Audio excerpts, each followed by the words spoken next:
So hopefully you can all see our screen, the presentation. So welcome everyone to Improving Content with User Research. My name's Callum. I'm Content Director here at Fresh Egg.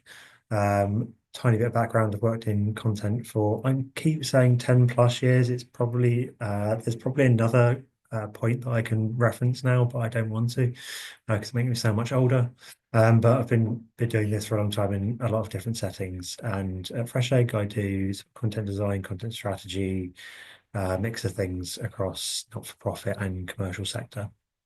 Hi, I'm Sarah. I'm a Senior Experience Designer at Fresh Egg, and I'm going to show my age here and say that I've been working in the creative industries for over 20 years, and it's probably about 25 years now. But for the last 8 years, I've been working in UX design. Started off in not-for-profits and charity sectors, and more recently, I've gone into the retail and the finance sectors as well, most recently insurance.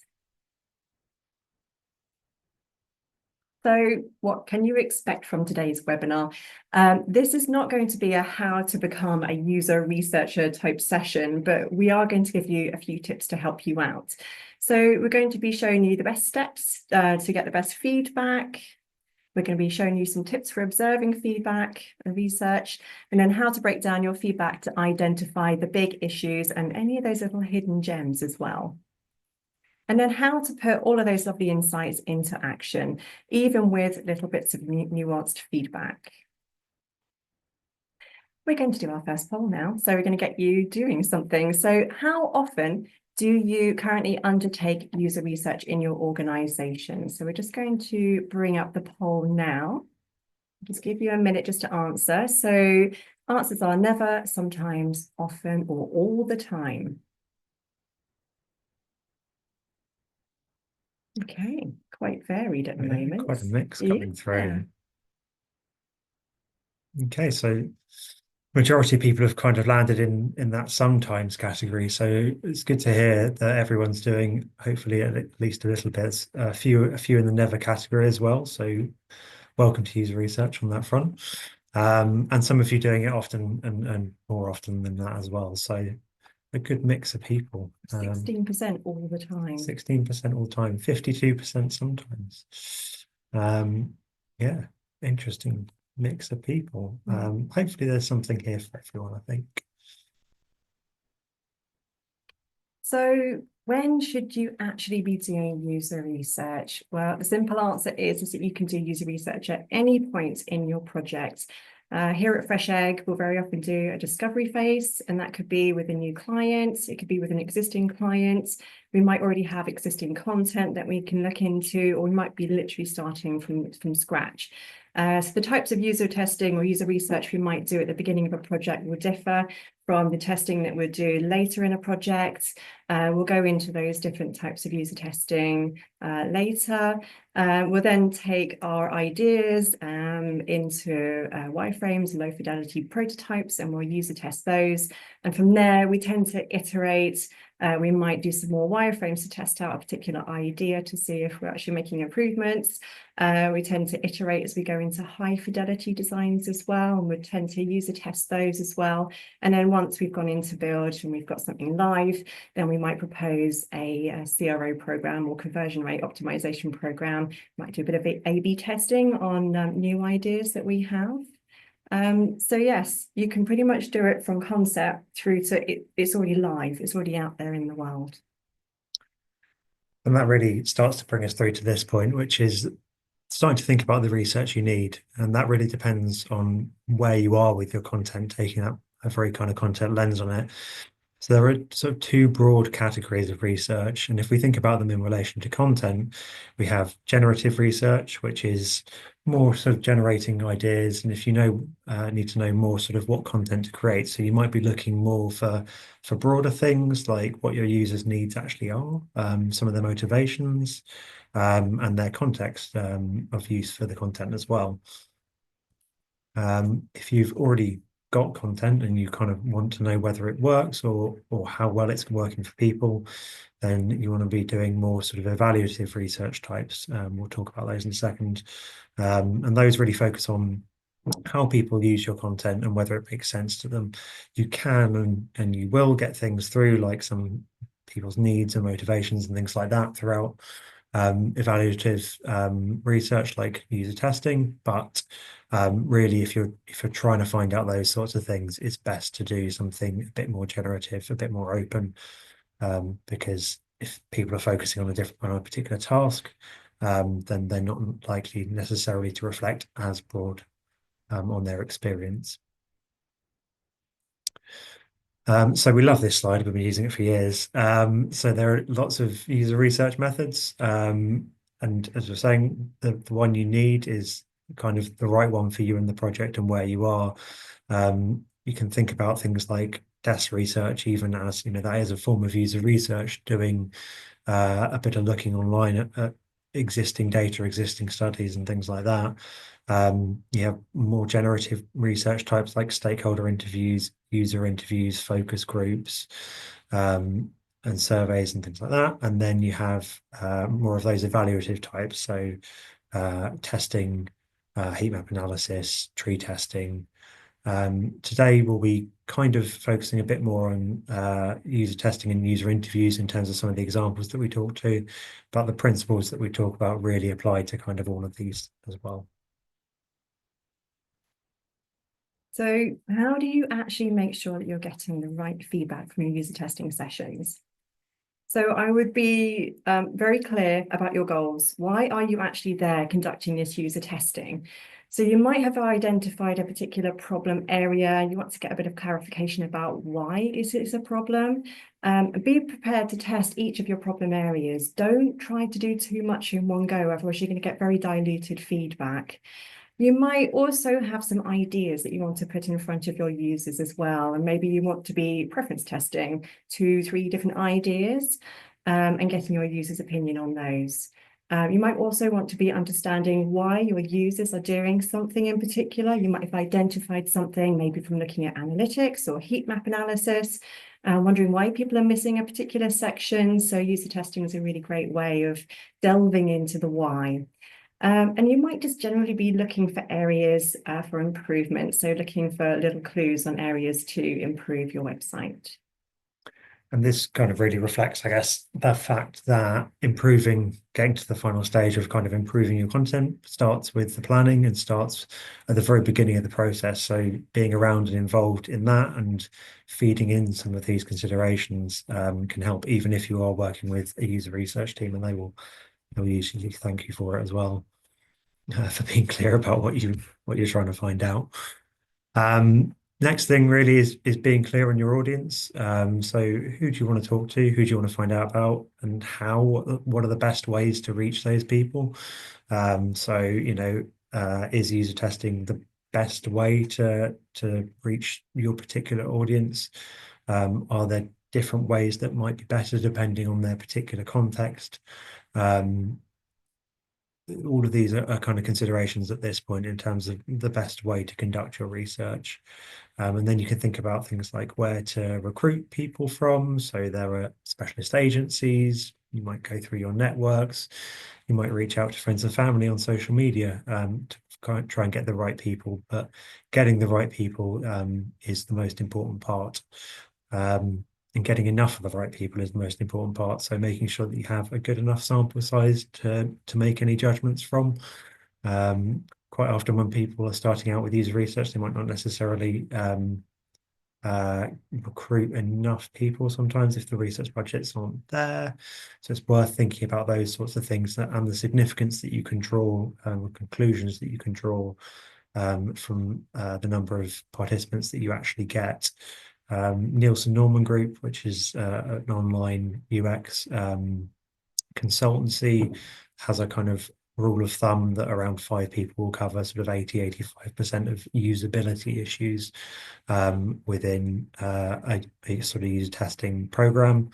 Obviously, that is very much a rule of thumb, and we are talking specifically about usability issues. So the number of people that you need will depend with the type of research you're trying to do and what you're trying to find out. For sort of more generative research and wider qualitative research, there's a number that's somewhere kind of lower than you think, but higher than it might be for user testing. That's somewhere in the teens, typically for reaching a level of statistical significance in a particular audience group for those qualitative insights. So it's just bearing those things in mind. But we're also remembering quality over quantity, so relevance is key. The next thing you'll need to think about is asking the right questions. And if you're a non-user researcher, it can be really helpful, again, for your user researchers if you're working with them, or if you're conducting research yourself, you'll need to do it anyway, to think about those questions and think about what you actually need to find out. When you're doing that, you'll need to think about the prior knowledge or experience that your participants might have. Are they using competitors? How familiar are they with your brand, product, concept? Is their previous experience there potentially? Could that be good or bad? That might alter their perception of what you're trying to find out. Making sure, obviously, again, coming back to your goals, that you're focusing around the goals that you have. Being mindful of how you frame those questions. So thinking about how those questions could be leading. So what we tend to try and focus on is asking broader questions of people rather than leading them down a specific path. That can also come down to individual language choices. So in testing types such as tree testing, for example, which users are presented with just a group of labels, it's really unhelpful and problematic if your questions contain words that are within the labels, because those will lead people to particular labels within the test, and that will ultimately influence your outcome. So it's super important to make sure that you're thinking really carefully about how you're wording your questions and the types of questions that you're asking. Try and think about this as well in terms of making the journey flow or allowing the journey to flow. So in user testing sessions, people will kind of jump all over the place very often. If you have a user testing script or guide, the session won't necessarily follow that precisely, but try and think about the potential for users to go off to different places and allow that to flow, and anticipate some of the questions that you might want to ask as you're going along. How much is actually achievable in a user testing session? You have to be really realistic. You've only got a set amount of time. You might have participants who are going to be working at faster rates than others. You might have participants that have a lot to say about what they're seeing in front of them, and they're going to take up a lot of time talking about what's in front of them, which is good, it's great. But you have to ask yourself, are you actually trying to do too much in your user testing sessions? Are you trying to give them far too many tasks to do? Are you trying to look at too many problems? And it might be that you can actually just take out some of those questions, some of those tasks, and just use them in a separate user testing session, and just use one session to be a little bit more succinct in trying to find a solution. So I'm a real advocate for this, and it's getting support whilst you're doing user testing. So who can actually help with your user testing sessions? I wouldn't encourage you to do it completely in isolation. It's always really good to get your colleagues, sometimes your clients as well, to check your user testing scripts to make sure that you haven't missed anything off, that you're actually adhering to those goals, and your user and business needs as well, and making sure that they're all being considered. I always find it really helpful as well to invite colleagues along to do some note taking. When you're doing user testing sessions, you very often don't have time to do any note taking. You're too busy asking the questions, thinking about the next question, and observing their behaviour. So just having someone there just note taking for you, also observing the participants' behaviour as well is really useful, getting that fresh pair of eyes. And then in between user testing sessions and at the end of a day of user testing sessions, just regroup with your colleagues. We've actually found this really helpful in the past, that you start to discuss all of those common themes, those little threads that people have picked up on, and you notice that there are common themes being noticed between you and your colleagues. So these are the ones to take note of. But also, I've noticed that we've been able to improve our user testing questions as we've gone along. We might notice that a particular task is not being picked up on properly by the participants, and so we might be able to just make a little tweak to the question to help the participants later in the day. And once you've finished your user testing sessions, it's always really good to ask your colleagues just to review all of those recorded sessions and just make sure that you're verifying your findings and sense check all of those findings against your colleagues. So things to remember as we come out of this part. So be clear on your goals. First step, most obvious thing, but super important for actually making sure that you're focusing on all of the right things across the rest of the work stream. Being clear about who your audience is, who they actually are, and the best ways to contact them and reach them and work with them. Asking the right questions and making sure that you're not leading people, and making sure that you're trying to get support as well as much as possible, particularly if you're new to user research or sort of leading it for the first time. Now moving into sort of more practical tips for how you can think about improving content. So thinking about spotting clues across your user research. And really there are, I think, 5 sort of key areas that you need to think about when you're doing this. The first one of those areas is around language. So literally what people say, obviously enough. That can seem quite simple, but actually there's a lot of sophistication in there, I think, in terms of what you need to try and pick up on. So you can listen more obviously to the words that people use to describe things or how they talk about things. And also the tone, I think, is the other kind of key element in this. So while they're talking about something, what kind of tone are they using? Do they sound happy about it? Do they sound annoyed? So one thing to watch out for here as well is kind of inconsistency between language and behavior. And we'll come on to behavior in a second as well. But for example, your participant may say they've found a particular task easy to achieve. They may sound really confident, but actually, does the language match up with the behavior? Does it actually bear out in terms of what they were able to do? Were they able to complete their tasks? Now, we want to bring this to life a little bit. So we did a user testing session with one of our colleagues. Obviously, it would be unethical and somewhat against contractual agreements to use real user tests from clients. So we've mocked this up specifically with our colleagues' begrudging permission. Should also note that we don't work on Amazon at all, so it's entirely a kind of neutral thing. What we asked our colleague to do is to find a pair of running shoes. So you've just started running again, and you're looking for a new pair of shoes to suit you. That was the task at the top level, really broad. And what we can hear, hopefully, in this clip, and please let me know if you can't hear it. Hopefully, it should come through fine. Test the tech. Is a bit of contradictory feedback and a bit of subtlety and nuance in the language that she uses when talking about her overall experience. So hopefully you can hear that. And so I find, although it's good for browsing, it gives me some information, because of all the information on each individual shoe is different. I find it hard to make a comparison and a decision. There's decision there. Decision, Yeah, it cuts off. Can everyone hear that okay, hopefully? Just say yes, no in the chats. Were you able to hear? Yes, perfect. Amazing, the tech works. The tech works, the one big worry. So what you heard there, which is quite interesting, was her talking about how she found it quite useful for browsing. But then in the second half of when she's talking, she starts really kind of focusing more on her tasks.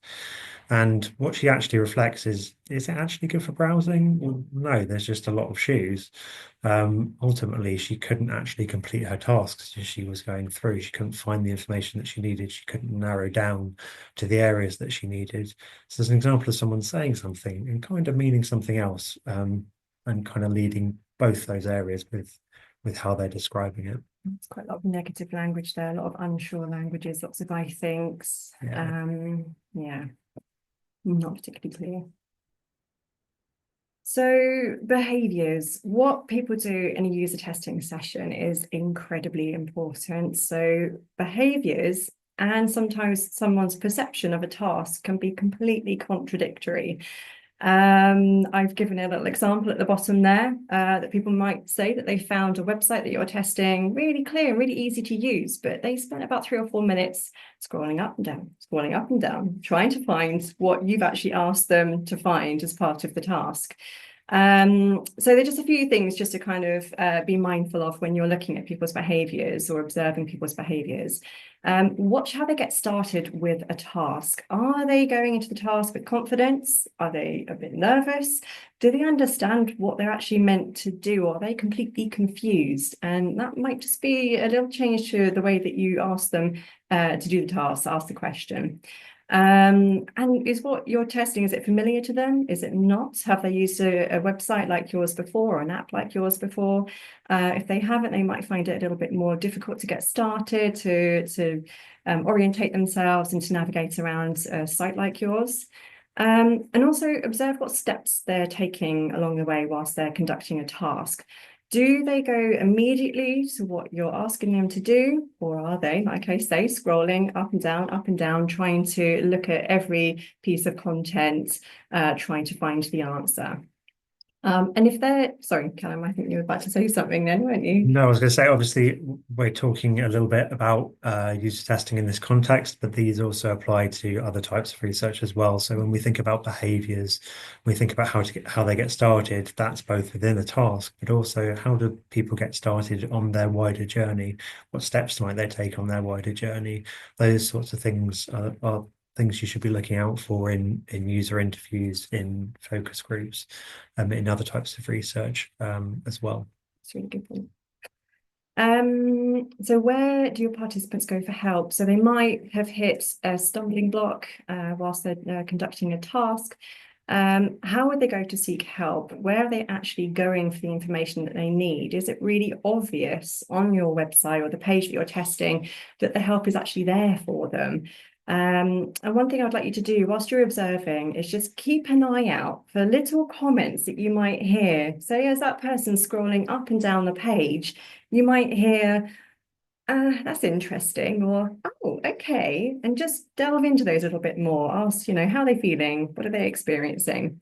And also keep an eye on what people are interacting with versus what they're not interacting with as well. What are they jumping over? Also, can you see any changes in behaviour? You might start with a participant who's incredibly happy, very positive, and as they're going into a task, they might be getting more and more frustrated. You might start to see some eye rolls. You might hear the sighs. You might have them crossing their arms and getting a little bit defensive. So just keeping an eye on those behaviours, because they might say something positive back to you, but they're sat with their arms crossed and looking a little bit stern. Also, are their behaviours natural, or are they a little bit unnatural? I mean, a user testing session is quite an unnatural environment for somebody to be looking around a website or an app anyway. And very often in user testing sessions, the participants very often like to please the facilitator. So just keeping an eye out for that as well. So we have another video for you. And I'd like you to listen to how Nikki goes to go and get help. Not huge distances, but I don't know. Can't really see anywhere that it's not much of a description really. At this point, I'd probably be going off to look that model up on the Brook site, because I know that they offer more information. What sort of information are you looking for? I think like what the fit's like. Are they wider? Are they normal sort of width? Are they for wider feet? Who they would suit?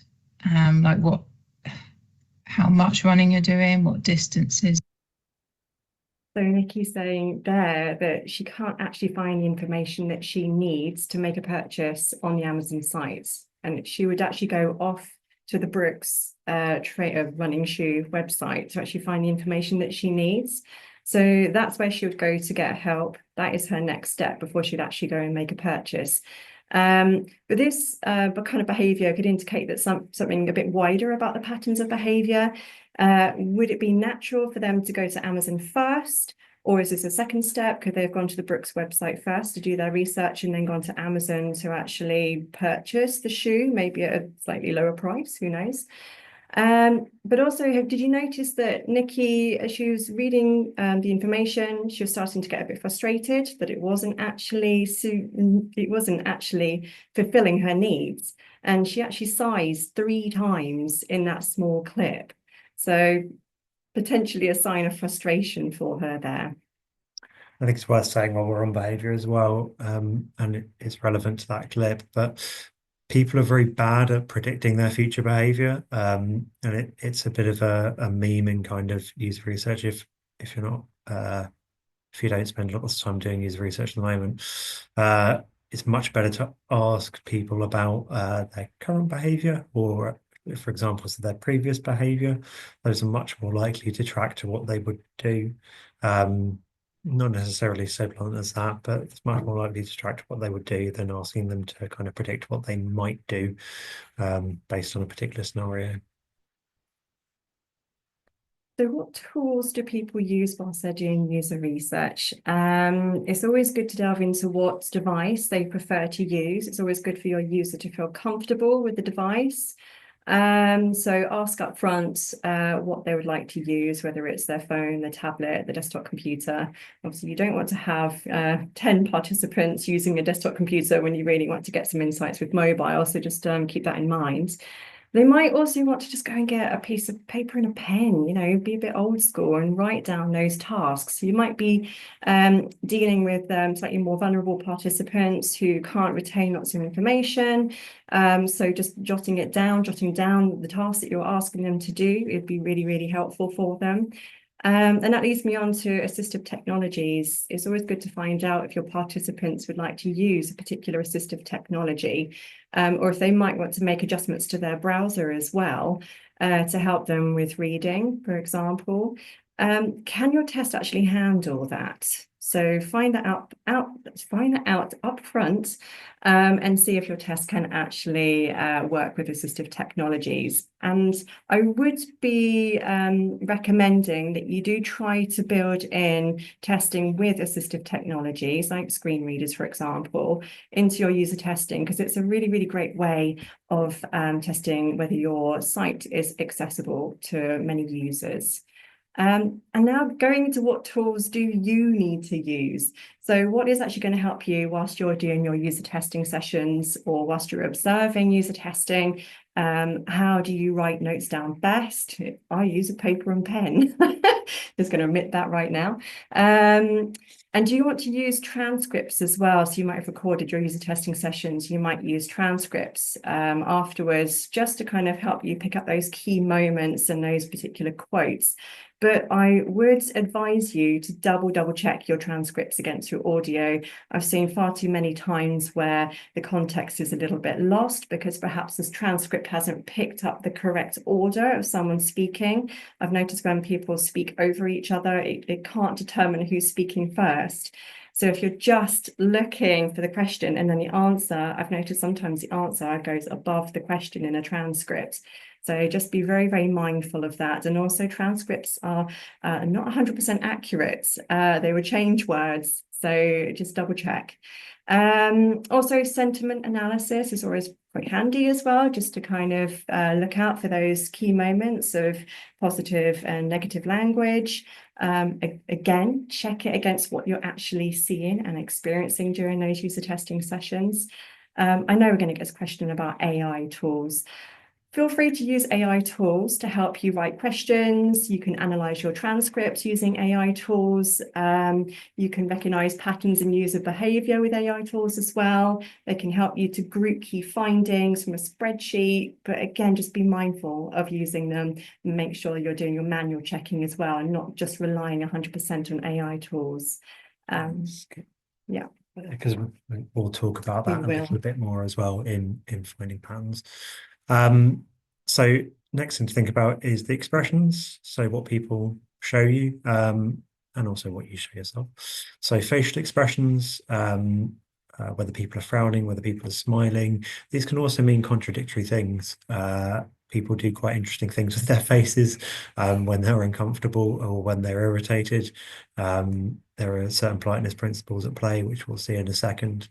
And as Sarah said, wider body language. So are people sitting comfortably? Do they look relaxed? Are they shifting about a lot? Are they sitting more upright? Are they leaning in to try and look at things? All of these are indicators of how they're kind of processing and how they're doing in the session.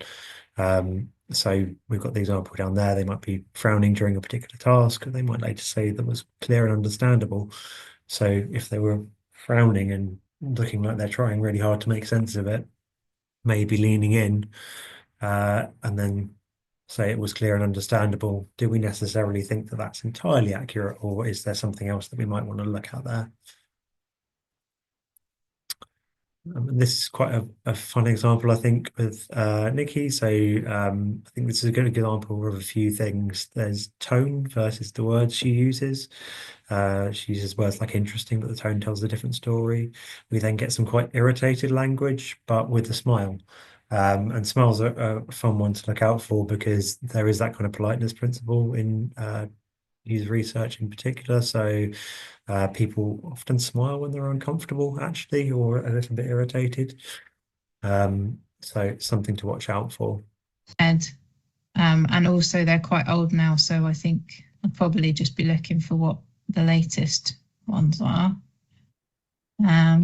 It's interesting that the first 4 results aren't actually Brooks, which is quite annoying. Do you recognise any of these brands? No, so obviously Under Armour I know, but I just scroll past that because it's an ad. Or it looks like an ad. No, I don't recognise any of these brands, and definitely for running, I wouldn't bother looking. A smile, but we also get some sighs, some odd signs of irritation. Words like annoying, wouldn't bother. So quite a lot going on there. Quite interesting to pick apart those different elements. It's also very important when you're doing testing sessions about what you do as well as what your participants are doing. So don't make any presumptions, and that could be about your participants, it could be about their abilities, it could be about their prior knowledge. You could also be making presumptions about the actions that they are going to take. Also, don't make any presumptions about the outcome of a task as well. Be prepared to be surprised. And also try not to have any preconceived idea of success. And this is really, really difficult if you're incredibly close to the project. With us, we design, we create content that we're going to be testing. I really would advise you to try your absolute best to be the neutral party. Don't be precious about your designs and your content. Yeah, like I say, be prepared to be surprised.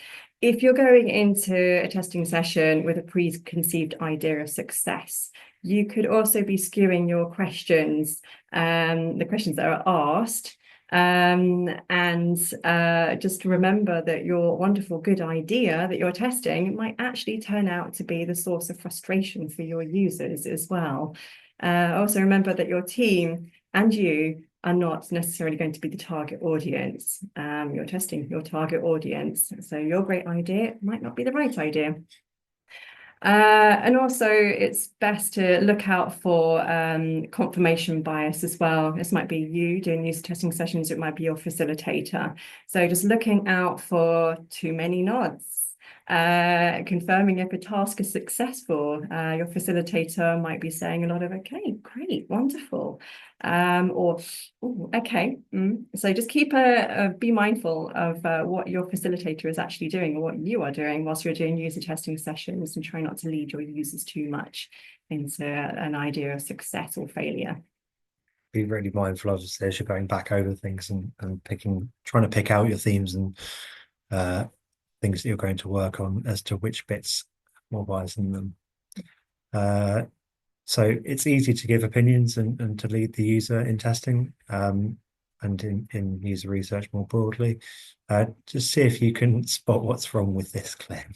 What bits of this information do you think are particularly useful for you? I guess this sentence here, we need support and want a smooth, reliable ride, is kind of useful because it's like, oh, they're supportive, but also I think I kind of expect all running shoes to be supportive and smooth because I don't think you want unsupportive shoes, but it reassures me. I think this is useful, the soft, lightweight cushioning with the midsole. So the framing on that question is which parts of this content are useful, which presupposes that some of the bits of the content are useful and starts to put that idea in our participants' mind. She actually uses your language. She uses used the word useful twice in that clip. Does. Yeah. It might not always be as obvious as this, as we've talked about nodding and things like that, mucking to the cameras a little bit, trying to throw in some examples, but this is the sort of thing that you need to watch out for in terms of whether or not these things actually relate to how the user is experiencing that, whether or not any of that is actually useful to her. So remember to look out for those things: language, behaviors, the different tools that people might be using, and the considerations you have there as well, their expressions, and your own bias as well, or the facilitator's bias within that. So next is starting to get towards improving your content, so breaking down the feedback that you get.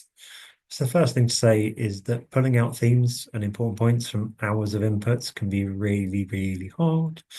So it's not a light task at all. So the first thing to do is to reread your notes or transcripts or any other materials that exist, rewatch the videos, and check if you've kind of covered everything, if you've got all the different bits that you might need across those, and check if there are any common reflections across participants. That's really the first thing that you're doing. What kind of common patterns might you see? The example in the background here is from some user research did, where there are different groupings for different users. You might start to do things like this, where you're color coding your post-its to mean different things or to indicate different things about your feedback. Now, as Sarah touched on, you can use AI tools, and some tools have bits and pieces built into them. So Miro does some sorting for you with post-its and things like that, some semantic matching, user testing does some sentiment analysis. It's all really useful, but just make sure you're carefully considering the inputs and the outputs, because well, these tools tend to be quite good at kind of pattern matching. We do see, for example, notes and transcriptions that regularly misrepresent key points, not just in the transcription itself, but things like Copilot, when it's summarizing conversations or summarizing key points of conversations, can quite quickly start to misrepresent what a key point was about or the severity of that point. We had a good one from a meeting that we were using it for yesterday or the day before, where one of the key points from the meeting, one of the key takeaways was something that really only got spoken about for about 30 seconds, and really wasn't one of the major issues under discussion in the meeting, but became one of the 6 or 7 key takeaways. So it's just being mindful of that sort of thing when you're using those tools as well. So the previous slide, you saw sort of things grouped by users and color coded, and you might then start to kind of pull apart and those and create some different themes. So what you'll look for is things like common language across your different notes and start to potentially make groups out of those. The areas that people experienced issues, so where are the common problems, where do they occur? Start to see some of that as well. Emotional similarities in feedback. So what do people feel particularly angry about, particularly happy about, particularly strongly about? Where are those kind of strong expressions? You can see one in the top there around anger, for example, in this example. And these these notes will have headings and then subheadings for those particular groups as well. And you might want to think about things like journey context as well. So there's the areas that people experienced issues within kind of experience or around specific pages, but also where were people in their overall journeys when they gave that feedback. We have said this in the past when we've been observing user testing, but only one person said that. Does it mean that it's not a thing though? So does one person's opinion make it any less important? Should you be disregarding their opinion just because one person out of 15 has said it? Could they have actually picked up on something that other people completely missed? And if you actually tested that again with 5 other people, would they all pick out that one particular problem, for example? So should you be exploring and testing that idea further and not completely disregarding it? It's a really important point, isn't it? It's context and balance. Yes. So just remember, so look out for commonalities and differences. So the language that people are using, their areas of experience, and also the journey as well that they're going on. Looking out for their emotions, so anger, frustration, happiness, and let tools help, but please do have a critical eye, just be wary and do your manual checking as well. So how do you improve your content? You've got all these lovely insights now. How do you actually put it into action? So one thing I would really recommend is just trying to think around the issue. So rather than just identifying an issue, you need to understand why that user was actually having that particular problem with that task or not understanding something. It could be that they had something else present on the page they were far more focused in on for a particular reason. They could have also had a past experience that might affect their feelings towards their test. They might have felt negatively towards your brand in the past, for example, or a competitor. Were there any external factors that were affecting their attention? Very often people are doing user testing at home. There might be surroundings that are affecting their focus as well.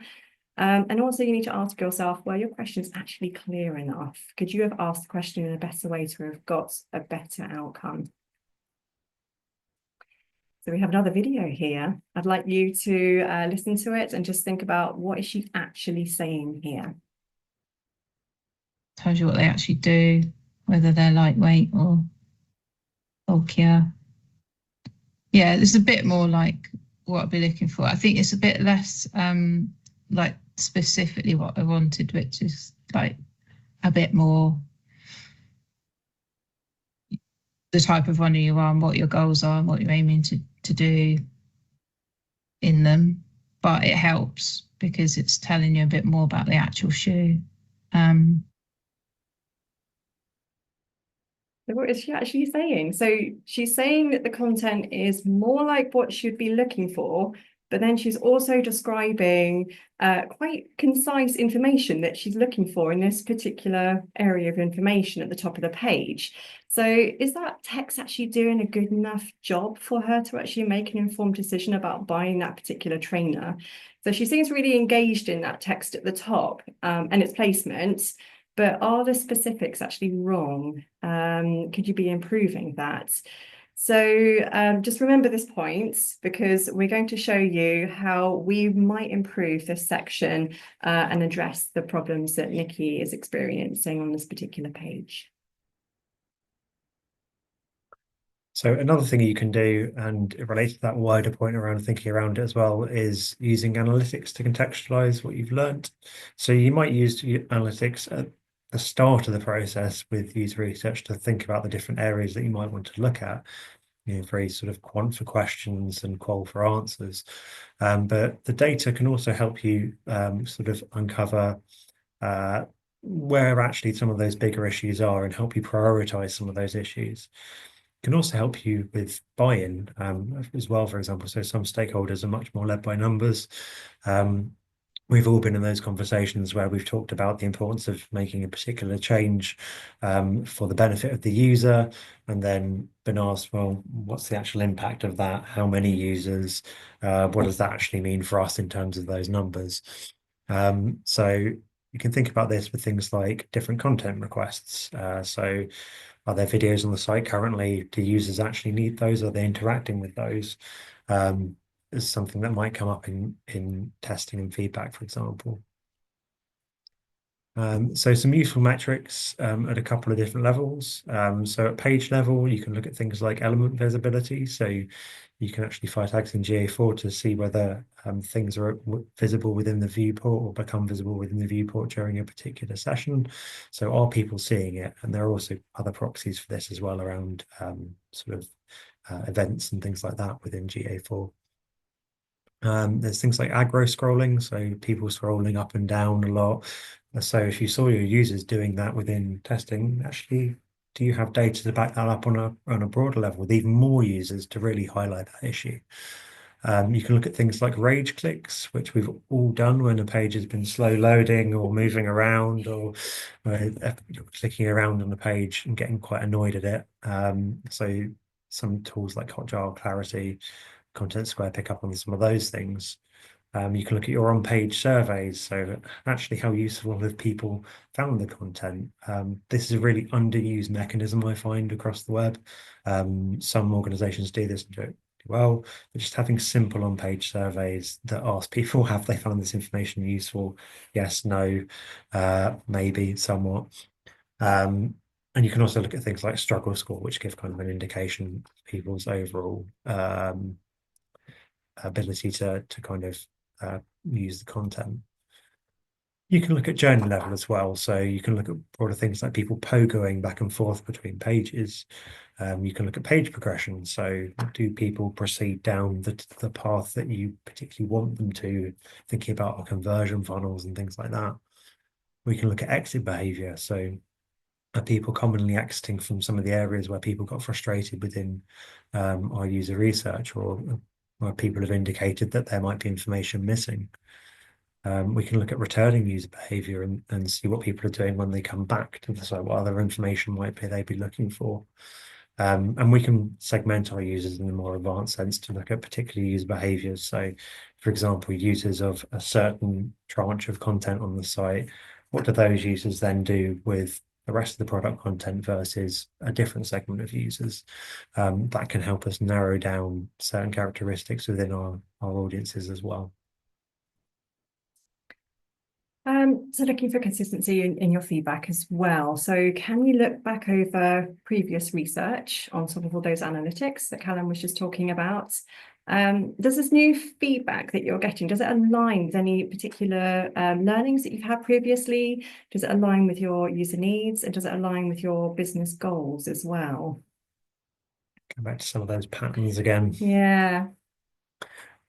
So one of my favorites, and this is where we're going to start to break out the examples as well. So don't be tempted to launch into feature requests. So people quite often ask about particular features or say they would like to see particular features on websites. FAQs are an absolutely classic one. What people talk about when they say they want FAQs is usually just that they haven't found the information that they're looking for. And they're thinking of a common way that sort of information is presented to them. That doesn't necessarily mean that a whole page full of accordions is the best way to meet that user need. Videos is another one, and we're going to see an example of this as well. So users do often suggest content types when they just feel that some information is missing, and we'll see in a quick example here. But yeah, I think written is fine. I would watch a video probably. If it's running shoes, they're quite sort of high value purchase. I'd probably watch a video to show them someone using them and to talk through those points as well. But it's quite handy if it's in a list so I can read. So here on the specific video point, Nikki said that she would watch a video. This is also getting back to that behavioral thing of where people say they might do something, and then we can try and think about whether they actually would do it. So when pressed on this, she didn't actually recall ever watching videos about running shoes apart from maybe seeing some adverts. Couldn't recall any specific examples. Now, that doesn't mean that's not something you should pay attention to at all. But it does start to put in context, actually, is this necessarily the biggest thing that we would want to focus on here? Is that something that we would want to jump on? Another example is around the insurance industry. People quite often talk about product features and things, and say things like, "I'd be great to see all the features in a table." But we know that tables are really difficult for people to actually read and take information from, and they're very fiddly to use on mobile a lot of the time. So is that the best way to give the user that sort of information? So keep your changes simple. This is a really, really important point here. So is completely reimagining the whole page actually the answer to solving a problem that's been brought up in user testing? Could that actually invite further confusion? So I would really, really advise just doing little small incremental changes to your content, or perhaps, a slight change in the layout of your page. That could make a far bigger impact than going, we need to just rip this up and start all over again.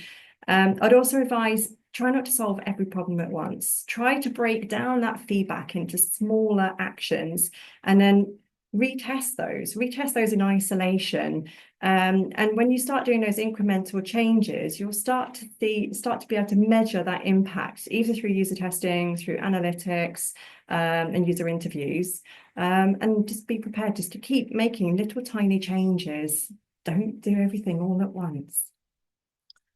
And that brings us to some kind of very specific guidance on this. So one thing we'd like to think about is breaking content into sort of different dimensions. So when we're focusing on what the problems are, we can start to think about, okay, what are the best ways to go about solving it, but actually, what are the specific issues that we're really dealing with here? So if we think about format, so what kind of content is it and how is it displayed, and what kind of problems did the user potentially have with the format? Location, so where is it on the page is in the right place, but also where does it appear in users' journeys? Is it in completely the wrong place? What do they need to know at that point? What might they need reminding about? What are they likely not to know anything about yet? That will really help you work out how important that content is to add or take away or change at that point.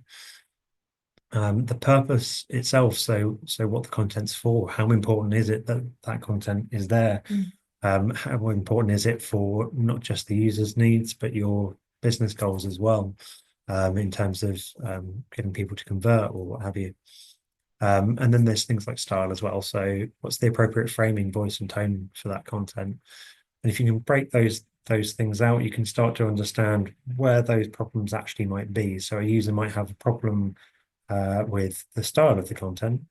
It's just not reading right for them. The framing of it's not quite right. It doesn't scan with their mental model, but actually where it is and how it's formatted is kind of okay. And so by breaking things out across these 4 different areas, we can really start to focus in on what we might want to change. To take that a step further, just to illustrate the idea based on some of what we've seen today, very basic wireframes through together. But you can see, we saw that Nikki was looking for some specific information to judge whether the shoe was right for her in that kind of text block. Now, she responded positively to the format in terms of things in a bullet list. She talked positively about lists. So we can separate out that kind of format element and go, okay, the format's kind of right. Well, the location felt quite logical as well, because she looked for other things first, like the type of shoe overall, what the shoe looked like, brand, and size, but then came onto it. So the location feels about right as well. But then what we're getting into really is that the content, the actual information there was not what she was looking for. So we can take those things and go, okay, so the format's kind of okay, these bullet list type things. The location's okay, but let's change the content to be something that's more what she's looking for in terms of helping her get to that decision point. So by replacing a load of brand waffle with something that's right for her in terms of helping her understand the type of shoe, we can start to improve that experience. We can then build on that. So coming back to that kind of small changes point, we can start to think about other things like fit and feel, and how other users have rated the shoe and how other users have felt when they've worn it. That adds another layer of context around that same sort of information. You can start to try and bring in some different formats and things like that here. And only then really will we start to think about, okay, so video came up as a thing. It might be a thing. Videos do exist in around sort of shoes and around fashion. So is that something that we could potentially try? But something that we try maybe later down the line once we've built in some of those core elements first. We don't prioritize it, but it's still a consideration to that kind of single person point. And really it's thinking about what actually matters to people. What are the things that really kind of affected their experience or stopped them? And so I want you to think about the outcomes for people. So not just the individual moments of annoyance. If users found some things annoying, but they didn't necessarily stop them completing their tasks, they might come up as more frequent, but they might not be as severe in terms of the actual effect on the user as something that fundamentally stops them completing their task. So think about your user outcomes and your business outcomes and use that sort of frequency and severity to focus on what matters.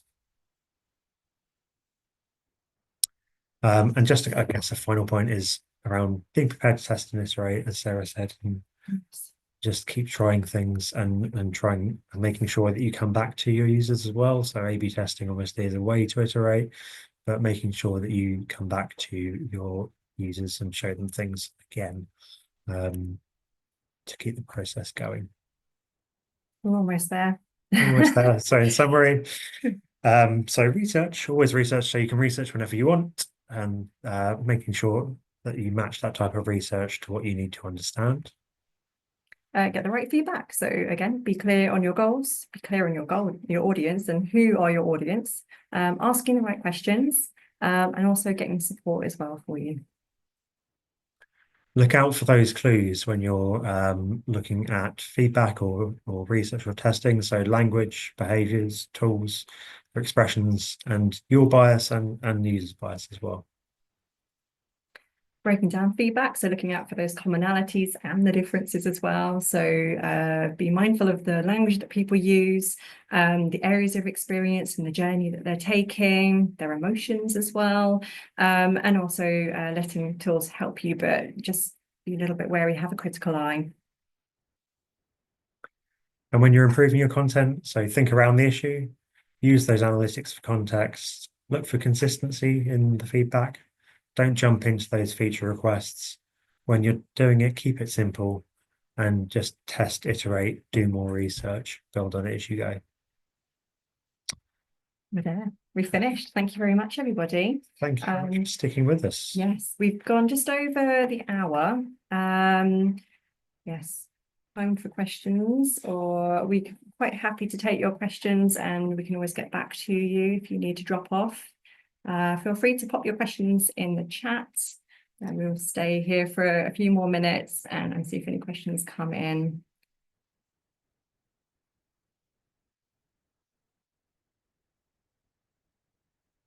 Thank you. Thank you. Thank you. Oh, it's nice to see lots of lovely messages coming in, isn't it? It is. Please do ask some questions. We will answer them, even if we have to come back to you. No questions. Okay. Wow, we must have answered all of your questions then. That's amazing. Cool. Well, thank you very much, everyone, for your time today and for sticking with us. We hope it was useful. Yeah, please do send feedback, ask questions, and we can always answer some of those questions if you have them in follow-up content as well. Thanks, everyone, and have a good rest of your day. Thank you. Bye.